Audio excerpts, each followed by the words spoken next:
Hi guys, I landed in Iquitos today.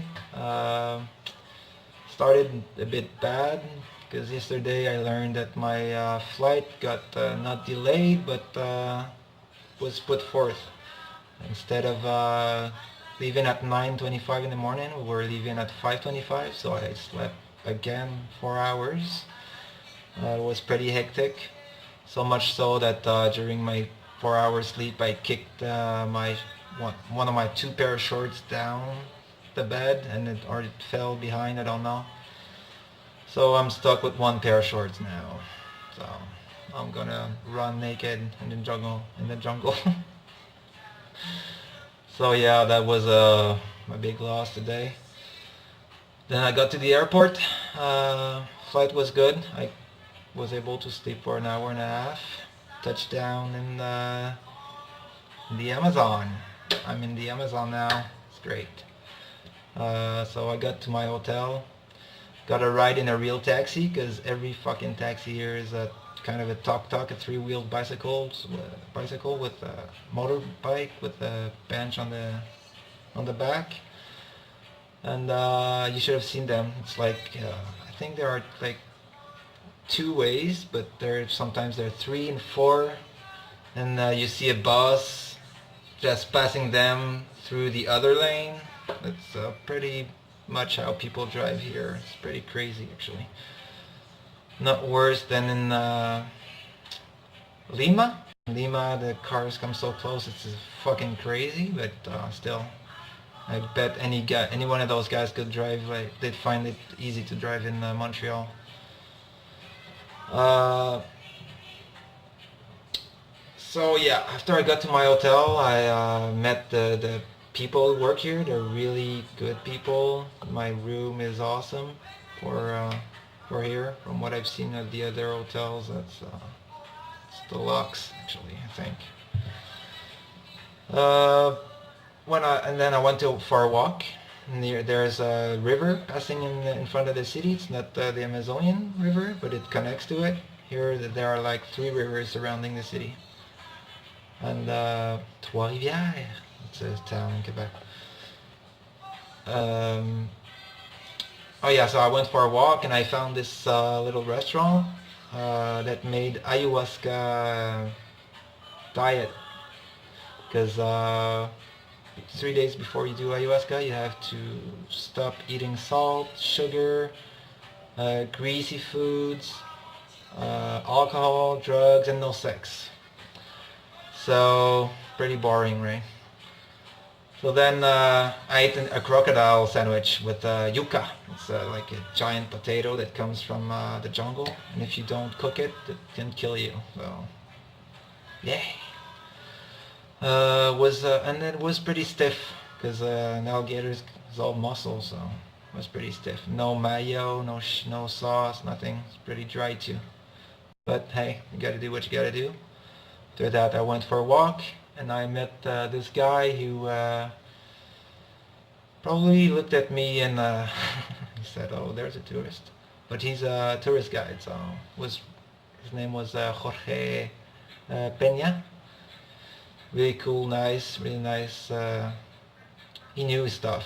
He talked about the old buildings that were built in the 1800s, and then he took me to the Central Market, which is like pretty shitty. There's like garbage everywhere. But he showed me the fish market and the part that there was herbal medicines that come from the jungle, and it was like 6 or 7 blocks long and 2 or 3 blocks large. It was a pretty huge place, and everybody was looking at me, of course, because I'm 6 foot and they're all 5 foot or 5'4", 5'2". So I kind of stand out, I guess. But the guy was so amazing. Like half the people knew him, so they're probably used to seeing him pass through with tourists. He made me buy a gift from a shaman. It's, cigarettes that from from a tobacco that only grows in the Amazonian jungle. They use it to. He's gonna blow it on me to get my bad energies out. You maybe buy this agua de Florida. It's I've looked it up on the internet, and a lot of shamans everywhere around the world use it to help cleanse the energies too. And he said if I'm having too bad visions, because of course I'm gonna have bad visions. That's the main thing about ayahuasca. It's made to face, it makes you face your worst fears, and it makes you relive your worst traumas, so you can integrate them. So if my visions get too bad, take this agua de Florida, put some in my hand, I put some in my head, and it's supposed to, the odor and the vibe that comes from it, I don't know, supposed to help me like get out of the worst visions and lightens it up a little. After that, oh yeah, we when I met him before beside the river, he showed me houses that were down below us. They were two-story buildings, and he told me that the people down live down during the dry season. But when the wet season comes, the first floor is all wet. So, I can't remember how to say that shit, but they can't live there. They have to move all their shit to the second floor, and they move with canoes. But during the dry season, during the wet season, the river brings all kinds of nutrients to their land. So in the dry season, they grow crops on the land just behind their houses, and it's really rich. They grow corn, rice, carrots, everything. After the market, he told me, okay, let's go see in 2012 where the watermark is. You'll see it's crazy. So we went down further and further into poorer and poorer district, and we got to a river. And when we got there, a guy on the other side of the street started screaming at us. I guess he wasn't too happy that he brought me there. And like Jorge didn't do shit about it. He said, even asked me if I wanted to go have a boat ride. I was like, no, let's go back, man. So he's like, okay, no problem. So we went back. And during our visit of the market, he told me, your backpack, put it in front of you, just in case. Okay. When we got out, he's like, okay, you can put it back, then stop, you don't have to stress anymore. Okay, you should have told me I should have been stressed before we got there. It was a bit worrisome. At some point, I was wondering if he was in on the criminal side of thing. But no, he was a real good guy, and when we came back where we met, we passed in front of a museum, and there were two American girls waiting for him. So we went the other way, but there was not much to see. There was like an old boat from the 1900s that was made into a museum. And that's when we parted ways, and he went back to the market with the girls, and I told him, maybe you shouldn't bring them as far as you brought me, because maybe the guys like a little white meat, Who knows? Then I got back to my hotel. It's like 38 degrees Celsius here. So I was sweaty as shit. And as fuck, sorry, that sounded bad. So I got back, took a shower, slept for an hour. I felt pretty good. Then I found out that I lost one of my pair of shorts. So I went to the front desk, asked if there was someplace I could buy some shorts, and he's like, no, it's Sunday, everything closes at 12, so you're fucked. I'm gonna have to run naked through the jungle. But you gotta do what you gotta do, I guess. Then I walked where I'm supposed to be picked up at a Hotel Cauchero tomorrow. And there in front of the hotel, a guy came and talked to me, because the people here in Peru are really I can't find the word. Well, they want to know where you come from, and they want to talk to you. So he came, he asked, where do you come from? I'm from Quebec. Oh, hablo francés, sí.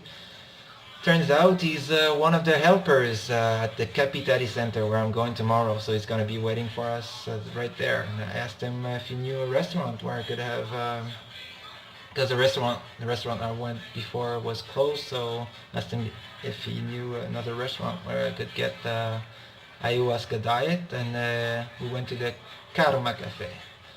There we ate a salad with some chicken with no sauce, no salt, and no shit. So again, it was dry, but hey, it's all good for me, I guess.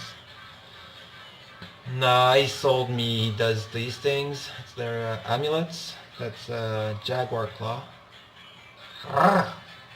And that is the plant called ayahuasca. Because ayahuasca is the name of the plant, but it's also the name of the potion. But they mash it up with a root. So they said that because there were rocks, some of them had rocks, but he said that this is going to connect me to the animal part of the forest. Anything if it can have a damper on my bad trips and shit. Maybe I'm going to feel like I'm transforming into a jaguar and go running naked. So that's about my day. I came back. Now I'm gonna go take another shower. Finally I'm gonna have one good night's sleep. I'm pretty nervous about tomorrow. Gonna face a bad juju. And we're gonna take a bus, 45 minute long bus ride to boat. Actually, they didn't say that when I signed in. We take a 45-minute boat ride. They drop us in the forest, and we walk for 35 minutes to the Capitari Center retreat. In la selva, it's a jungle in Spanish. And that's about it.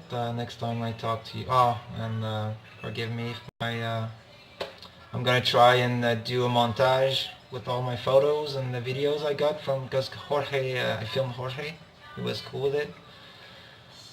And he explains a bit of what we're seeing, and yeah, I'm gonna try and mix that up with my new app that I got, so I don't really know how it works. I'm gonna try and work it out and release my video tonight. So I guess if it doesn't work, well, you'll see this video in a week, but if not, it's my last video for now, and next time we talk we'll have a series of videos straight from the jungle. So take care about guys and girls, whoever's watching. Ciao. So this is my room in Iquitos for $45 US. Hi. It's pretty good. It's really clean. You've got air conditioning that works really well because here it's hot as fuck. It's 28 outside but with 78% humidity. The bathroom is really clean, good looking, and there's hot water in the shower, which is something that is uncommon or lacking in a lot of places. And you know, this guy seems like I took a bad sunburn right there yesterday. It goes all the way right there.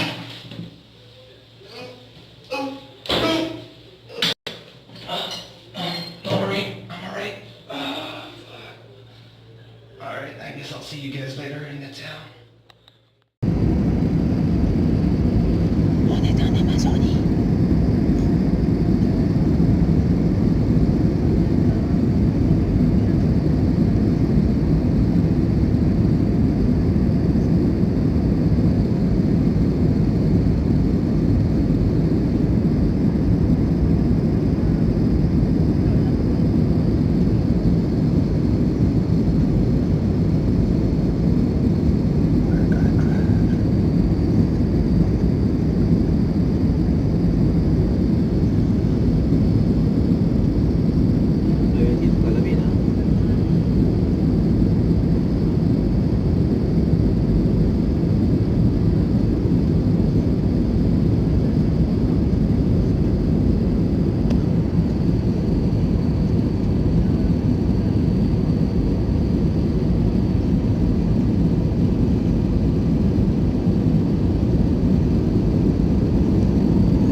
sí tienes que hacer depurarte con estos jugos detox. Ahora sí, escuchamos al doctor y nos sigue hablando de estos tips para poder criar a nuestros niños. Continuamos con los 33 tips para educar y formar a los niños del presente y del futuro. El 11º, mantener la casa limpia y ordenada, un espacio para el juego. Color azul en su dormitorio, va muy bien. Color naranja en la mesa, que da apetito. Espejos grandes en el segundo.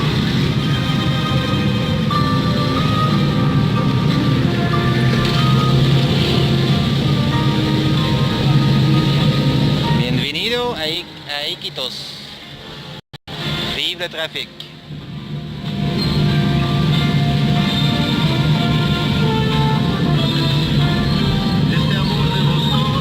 C'est quand même plus le fun que de conduire à Montréal.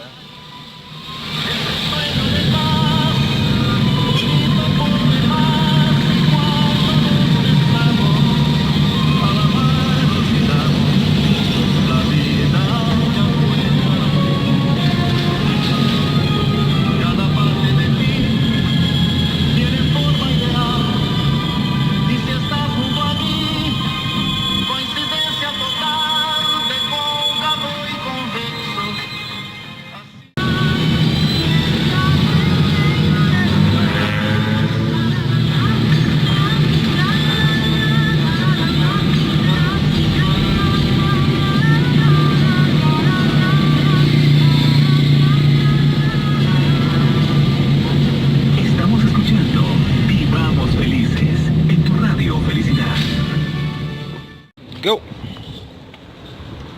This is the palm fruit we call the aguaje, one of the most typical palm fruits in Iquitos, in Loreto region, and I'm eating, okay, the yellow meat, good, and also we will see in Belén the yellow drink. ¿Cómo te llamas? My name is Jorge. Jorge. Nice to meet you. Nice to meet you. And this building, like this building, we have 80 buildings from the rubber boom time with a nice balconies, Portuguese and Spanish styles.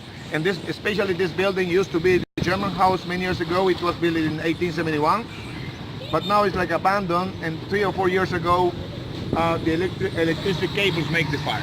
Here, look at down the blue and another house with second floors. January to June, all this is water. You can see the people who are down there,